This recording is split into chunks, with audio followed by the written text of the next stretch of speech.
এক জঙ্গলের ধারে থাকতো ছোট্ট সাদা এক খরগোশ।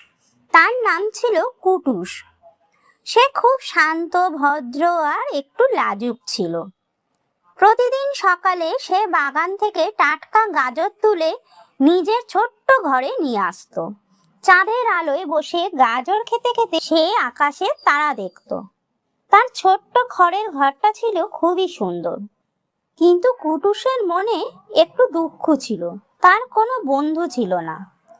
একদিন দুপুরে হঠাৎ তার দরজায় ঠক ঠক করে কেউ আওয়াজ করলো। দরজা খুলে দেখলো কুটুস আর একটি সাদা খরগোশ দাঁড়িয়ে আছে।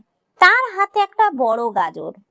ছোট্ট খরগোশটি মিষ্টি হেসে বলল, আমি পথ ভুলে গেছি, একটু বসতে পারি? কুটুস খুব খুশি হয়ে বলল, অবশ্যই। বন্ধুদের জন্য আমার ঘরের দরজা সবসময় খোলা। সেদিন দুজনে একসাথে গাজর খেলো, গল্প করলো আর অনেক আনন্দ করলো। কিন্তু রাতে হঠাৎ ভীষণ বৃষ্টি এলো, ঝড় এলো। ঝোড়ো হাওয়ায় কুটুসের ছোট্ট খড়ের ঘর কাঁপতে লাগলো। নতুন বন্ধুটাও ভয়ে কুঁকড়ে গেল। দুজনে মিলে রাত ভোর ঘরটাকে আগলে রাখলো।